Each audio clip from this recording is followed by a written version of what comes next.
खड़ा हो गया, जिसमें रूपाराम को सब लोग मान रहे थे अभी तक कि रूपाराम को टिकट मिलेगी और उनकी जीत श्योर है, क्योंकि उन्होंने ओरण को लेकर काफ़ी प्रयास किए और ऐसे कई मुद्दे हैं जिनको लेकर रूपाराम ने काम किया है। लेकिन उनके सामने मानवेंद्र सिंह ने अपनी ताल ठोक दी है। मानवेंद्र सिंह ने गाँव का दौरा शुरू। तो जैसलमेर जिले में खड्डाल क्षेत्र है, सोडान क्षेत्र है, जसोड़वाटी क्षेत्र है, बसिया का क्षेत्र है और इसके साथ साथ नहरी क्षेत्र और शहरी से लगाकर अब तक कितने चुनाव हुए और सबसे पहले यहाँ पर जो विधानसभा चुनाव हुआ था वहाँ किस पार्टी के प्रत्याशी खड़े हुए थे, सारी डिटेल आपको इस वीडियो में बताएंगे। और यहाँ का नमस्कार साथियों, जय माता जी, खमा गणी, राम राम सा।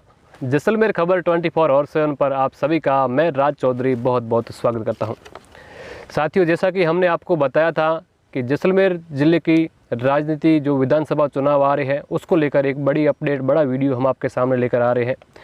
तो जैसलमेर ज़िले की राजनीति का इतिहास, जातीय समीकरण क्या क्या है, वो सब आज आपको इस वीडियो के अंदर हम बताने जा रहे हैं। तो राजस्थान का जो सरहदी ज़िला जैसलमेर है, जिसको गोल्डन सिटी के नाम से जाना जाता है, विश्व प्रसिद्ध है और यहाँ के स्थापत्य कला और पर्यटन के हिसाब से ये लाखों करोड़ों पर्यटन यहाँ हमेशा घूमने के लिए आते हैं। तो आप सभी को बताते हैं कि जैसलमेर ज़िले की जो विधानसभा है इसका गठन कब हुआ, 1951 से लगाकर अब तक कितने चुनाव हुए और सबसे पहले यहाँ पर जो विधानसभा चुनाव हुआ था वहाँ किस पार्टी के प्रत्याशी खड़े हुए थे, सारी डिटेल आपको इस वीडियो में बताएंगे। और यहाँ का जातीय समीकरण, राजपूत, मुस्लिम, मेघवाल और अन्य कास्ट जो यहाँ पर रहती है उनका विधानसभा चुनाव में किस प्रकार का जो इफेक्ट रहता है, वो सब आपको आज हम इस वीडियो में बताएंगे। और पूरा संश्लेषण हमने किया है, पूरी जो यहाँ की जैसलमेर ज़िले की राजनीति है उसका गठजोड़ किया है, इसकी पूरे इस वीडियो में हम आपको बताने जा रहे हैं। तो जैसलमेर ज़िले की जो विधानसभा है उसका गठन 1951 में सबसे पहले हुआ था। जैसलमेर ज़िले में 2 विधानसभा है, जिसमें एक तो जैसलमेर खुद है और दूसरी विधानसभा है पोकरण, जिसमें हम आपको बता दें कि जैसलमेर ज़िले की विधानसभा का गठन 1951 में हुआ था और जो पोकरण है दूसरी विधानसभा उसका 2008 के बाद में विधानसभा जैसलमेर से अलग हो गई और जैसलमेर ज़िले में 2 विधानसभा है। जैसलमेर ज़िले में जो जनसंख्या है वो सुदूर ढाणियों और गाँव में निवास करती है और वहाँ के ज़्यादातर वोटर्स हैं वो वोट देते हो और जैसलमेर की राजनीति को आगे लाते हैं। तो हम आपको बताते हैं कि राजपूत जाति की उपजाति और गोत्र के आधार पर अलग अलग भूभाग में जैसलमेर को बांटा गया है। हमने पूरा विश्लेषण किया है और जिसमें जैसलमेर ज़िले में कौन कौन से क्षेत्र आते हैं वो हम आपको बताते हैं। तो जैसलमेर ज़िले में खड्डाल क्षेत्र है, सोडान क्षेत्र है, जसोड़वाटी क्षेत्र है, बसिया का क्षेत्र है और इसके साथ साथ नहरी क्षेत्र और शहरी क्षेत्र है। अब आपको बताते हैं कि जो बसिया, सोडान जो क्षेत्र है अलग अलग है, इनमें कौन कौन से गाँव आते हैं और कौन कौन सी जातियाँ इसमें अपना वोटर्स की ताकत रखती है।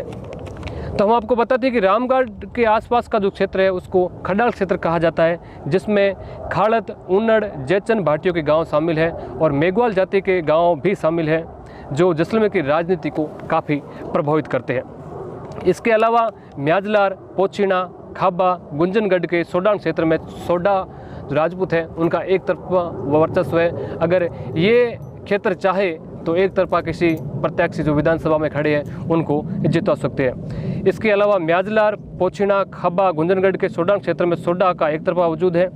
अब बात करते हैं पोकरण विधानसभा और जैसलमेर विधानसभा दोनों को प्रभावित करने वाला क्षेत्र कौन सा है, जिसको जसोड़वाटी क्षेत्र कहा जाता है, जिसमें मुख्यतः भाटियों के गांव आते हैं। उनमें चांदन, मुलाना, दवाड़ा, डेलासर और भादरिया जैसे जसोड़वाटी गाँव का नाम शामिल है। 2008 से पहले हम आपको बता दें कि जो जसोड़वाटी क्षेत्र था वो एक तरफा था, यानी कि जैसलमेर ज़िले के अंदर था और 2008 के बाद में इसके काफ़ी गांव पोकरण विधानसभा में चले गए, तो जैसलमेर की राजनीति को काफ़ी प्रभावित करते हैं। अब हम आपको बताते हैं कि बछिया क्षेत्र है, जो बछिया क्षेत्र कहा जाता है, उसकी बात की जाए तो भाटियों के तेजमालता, झंझलियाली, चेलक, बछिया सहित मेघवाल समाज की आबादी शामिल है। बछिया क्षेत्र में 2008 से पहले जो बछिया क्षेत्र था वो जसोड़वाटी की तरह, जो अभी आधा जसोड़वाटी पोकरण में चला गया, उसी प्रकार जो बछिया क्षेत्र है वो आधा पहले शिव विधानसभा में था, लेकिन 2008 के बाद में शिव विधानसभा से अलग होकर बछिया क्षेत्र पूरा का पूरा जैसलमेर विधानसभा में आ गया है। अब बात करते हैं मोहनगढ़ क्षेत्र की, जो जहाँ नहरी क्षेत्र है, जहाँ मुस्लिम बहुल्य क्षेत्र है, जो फकीर परिवार है जैसलमेर का, जो इसको राजनीति का गढ़ कहा जाता है, जिसको राजनीति की नींव कहा जाता है। इसके अलावा काफ़ी क्षेत्र ऐसे है जहाँ राजपूत बहुल्य क्षेत्र भी है, वो भी राजनीति का गढ़ है, लेकिन फकीर की राजनीति का अगर गढ़ माने तो वो है मोहनगढ़ का नहरी बेल्ट है, क्योंकि वहाँ पर मुस्लिम आबादी काफ़ी ज़्यादा रहती है और जैसलमेर की राजनीति का केंद्र मोहनगढ़ के नहरी क्षेत्र को माना जाता है। अब बात करते हैं नहरी क्षेत्र की हो गई, अब बात करते हैं शहरी क्षेत्र की।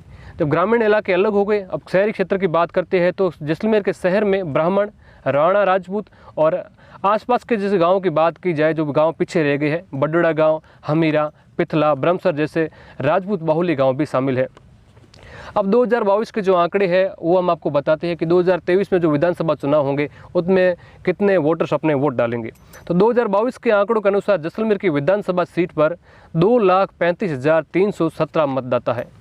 बात करें जाति फैक्टर की तो यह सीट जैसलमेर की जो विधानसभा की सीट है यह पूरी तरह राजपूत बाहुल्य सीट मानी जाती है, जिसमें राजपूत समाज के लगभग 85,000 मतदाता है जो इस सीट पर एक तरफा अपना प्रभुत्व रखते हैं। इसके अलावा मेघवाल समाज के 35,000 और मुस्लिम समाज के 48,000 वोटर्स हैं, जो अगर इनका मेघवाल और मुस्लिम का गठजोड़ हो जाए तो ये वोटर्स अपनी निर्णायक भूमिका निभाते हैं। ऐसा कई बार हो चुका है जहां पर मुस्लिम और मेघवाल समाज ने अपना गठबंधन किया है और जो सीट के लिए खड़े होते हैं उनमें एक तरफा जीत भी दिलवाई है। काफ़ी समय ये सकारात्मक रिजल्ट भी आया है मुस्लिम और जो मेघवाल है उनका गठबंधन का।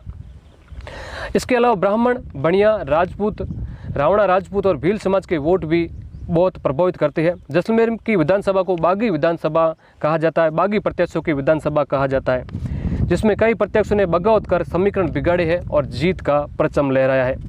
अब बात करते हैं जब 1951 में पहली बार वोट हुए थे विधानसभा के और आखिर में लास्ट वोट 2018 में हुए थे, तो कौन कौन से प्रत्याशी खड़े हुए थे और किन को जीत मिली थी। अब बात करते हैं कांग्रेस।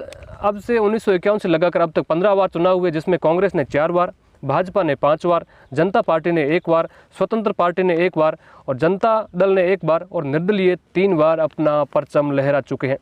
जैसलमेर विधानसभा क्षेत्र का प्रथम चुनाव 1951 में हुआ और आखिरी चुनाव 2018 में हुआ, जो पिछला चुनाव था। 1951 में हरवंश सिंह और कन्हैयालाल के बीच मुकाबला हुआ। दोनों निर्दलीय प्रत्याशी थे। उस समय कोई पार्टी मायने नहीं रखती थी और हरवंश सिंह को 12,671 और कन्हैयालाल को 863 वोट मिले और हरवंश सिंह जी उस समय जीत गए थे। अब आखिरी चुनाव की बात करते हैं 2018 की, जिसमें कांग्रेस के रूपाराम और भाजपा ने भरोसा जताया था सांग सिंह के ऊपर, जिसमें रूपाराम को 29,778 विजय वोटों से विजय प्राप्त हुई और सांग सिंह को कुल 76,753 वोट मिले। ये जो पिछले चुनाव की बात है।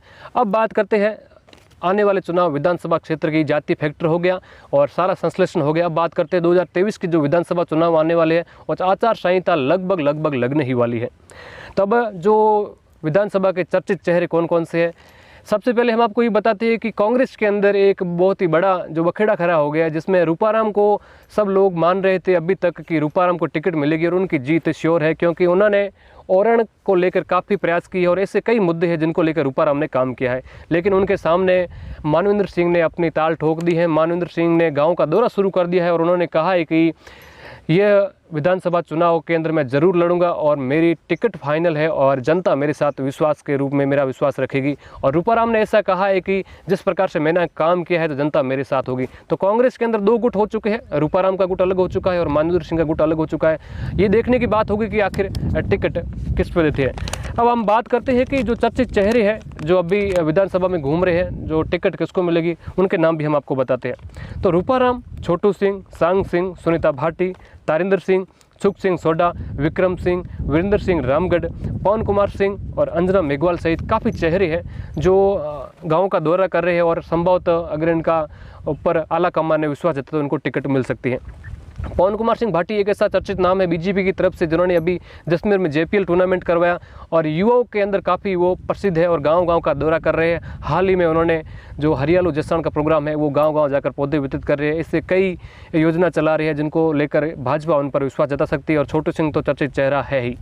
अब बात करते हैं युवा चेहरों की, जिसमें कुणाल सिंह JNU से पूर्व अध्यक्ष रह चुके, जोधपुर से आइदान सिंह, कंवराज सिंह और हाथी सिंह मुलाना, और सबसे बड़ी बात है आइदान सिंह भाटी जो सांग सिंह के पुत्र हैं उनको टिकट दी जा सकती है। तो साथियों, ये था जैसलमेर की विधानसभा का जातीय संश्लेषण और इतिहास। 1951 से लगाकर अब तक 15 चुनाव हुए, उसके अंदर किस किसने बाजी मारी और 2018 में जो पिछला चुनाव हुआ था रूपाराम और सांग सिंह के बीच में, जिसको कांग्रेस की जीत हुई थी और भाजपा की करारी हार हुई थी।